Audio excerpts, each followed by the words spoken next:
Break के बाद आपका स्वागत है। आप देख रहे हैं डॉक्टर कॉन्क्लेव, जिसमें लगातार हम अलग अलग डॉक्टर्स से जुड़ रहे हैं जो अपनी अपनी फील्ड के विशेषज्ञ, और उनके जरिए आज हम न सिर्फ कोरोना की एक्टिविटी बल्कि कोरोना की सिम्टम्स, साइड इफेक्ट, रिकवरी और इसके साथ साथ वे ऑफ ट्रीटमेंट सब कुछ हम आपको बता रहे हैं। और अब हमारे साथ जुड़े हैं डॉक्टर अभिषेक बिनानी जी, जो कि सह आचार्य हैं माइक्रोबायोलॉजिकल विभाग, एसपी मेडिकल कॉलेज से। अभिषेक जी, स्वागत है आपका फर्स्ट इंडिया पर।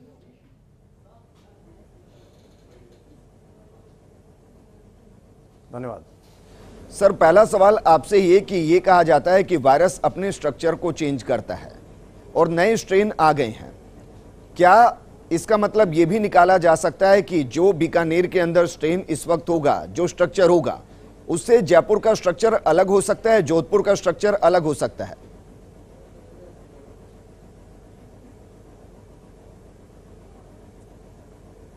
देखिए, इसके अंदर मैं ये बात कहना बहुत ज़रूरी है कि ये वायरस के लिए एक बहुत ही नॉर्मल सी पद्धति है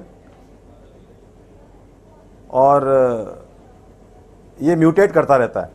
ये कोई पहली बार नहीं हो रहा है, ये वायरस हमेशा ही करता है और ये वायरस तो नोटोरियस होता ही इसलिए है।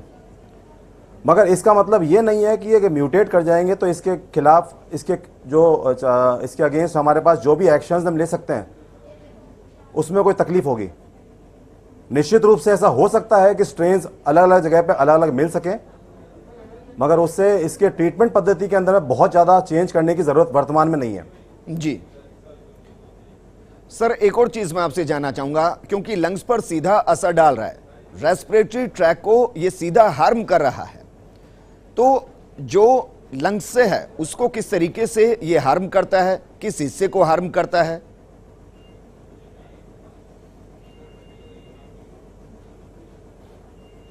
देखिए, इसका रूट ऑफ एंट्री जो है, जो जिस रूट से ये शरीर में प्रवेश करता है वो रेस्पिरेटरी रूट है। और जब भी ये रेस्पिरेटरी रूट से अगर एंटर करेगा तो निश्चित रूप से सबसे मुख्य रूप से ट्रेकियस होते हुए वो लंग्स पे ही जाएगा। तो लंग्स के अंदर में इस तरह से ये आकर के अल्टीमेटली वहाँ पर जाकर अपना अपना एक्शंस करता है ये, और लंग के बेसल पॉइंट्स पे ज़्यादा ये इफेक्टिव होते हुए वहाँ से स्प्रेड करता है, ये प्रोपोगेट करता है, वहीं मल्टीप्लाई करता है और उसके बाद में वहाँ जाकर के अल्टीमेटली ये सिस्टमिक सर्कुलेशन में आता है। जी, लंग्स के अलावा और कौन कौन से शरीर के हिस्से ऐसे हैं जिसको इफेक्ट करता है?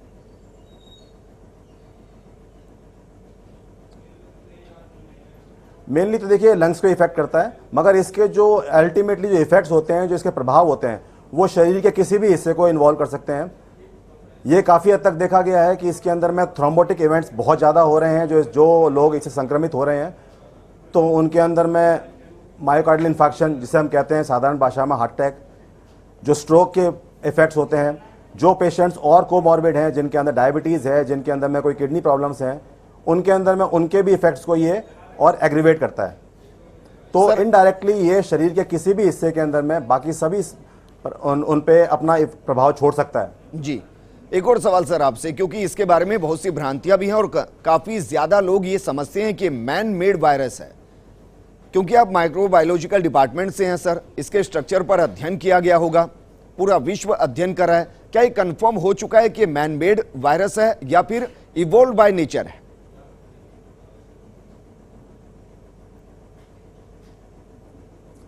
देखिए, वायरसेस इवॉल्व बाय नेचर होते हैं, म्यूटेट करते हैं, इसमें कोई शक नहीं है।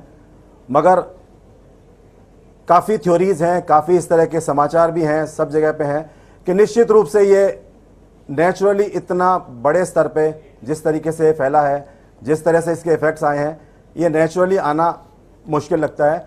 तो निश्चित रूप से कहीं ना कहीं कॉन्स्पिरेसी का एलिमेंट को आप नकार नहीं सकते।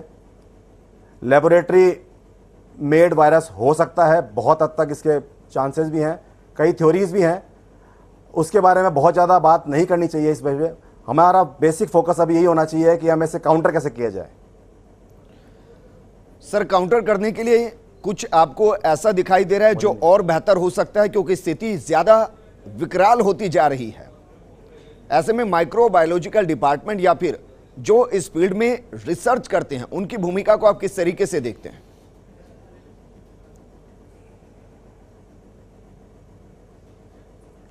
देखिए, इसमें ये कलेक्टिव एफर्ट रहेगा। इसमें रिसर्च करने वाले, इसको इन्वेस्टिगेट करने वाले और इसको ट्रीट करने वाले, तीनों की इसमें सामूहिक इसके अंदर में जिम्मेदारी है और तीनों को सामूहिक रूप से कलेक्टिव टीम एफर्ट की तरह काम करना पड़ेगा। सबसे पहला काम तो ट्रेसिंग का ही है, उनको इन्वेस्टिगेट करना दूसरा पार्ट आता है, तीसरा ट्रीटमेंट पार्ट है। और चौथी बात जो है, जो हमारा इसको प्रिवेंट करने का मेजर है, जो हमारा वैक्सीनेशन ड्राइव है, और उसी के साथ में जो हमारे को इसके लिए प्रिकॉशंस रखने चाहिए वो रखने पड़ेंगे। ये सभी के समावेश से ही हम इस बीमारी से लड़ सकते हैं कि कोई ऐसा नहीं हो सकता कि एक कोई पर्टिकुलर एलिमेंट को हम चूज करते हुए चलें। कलेक्टिवली हमें चलना पड़ेगा, मूव करना पड़ेगा इसके अगेंस्ट में। आपको क्या लग रहा है सर, कितना वक्त इसको कंट्रोल करने में लग सकता है?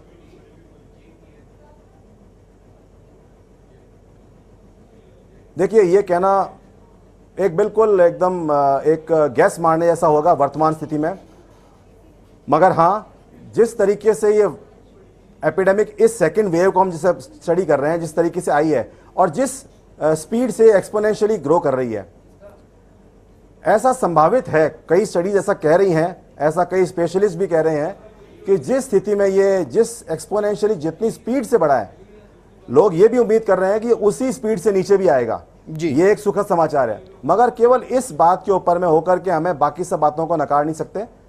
इसके अगेंस्ट में हमें जितने भी मेजर्स ले जो हम कहे जा रहे हैं वो तो लेने ही पड़ेंगे। और अगर आप देखें तो पिछली बार भी हम अगर जाएं, सितंबर अक्टूबर का टाइम था, यही दौर था जिस टाइम पर ये वायरस, ये जो बीमारी है, एपिडेमिक है, ये पैंडेमिक इनफैक्ट हमारे देश के अंदर में ऑलमोस्ट अपने पीक पर था और हमने बाद में देखा नवंबर ऑनवर्ड्स डाउनफॉल पे आया। ऐसी उम्मीद की जा सकती है कि अभी 15-20 दिन के अंदर में इसकी पीक एक बार अचीव हो जाए, वहां पर वो सस्टेन करे, उसके बाद टेपर डाउन होकर के नीचे आना शुरू होगी जी। तो somewhere in the end of June हम उम्मीद कर सकते हैं कि हमें कुछ राहत मिल सके इससे, मगर वो राहत केवल हमें वायरस के नेगेटिव होने से मिलेगी।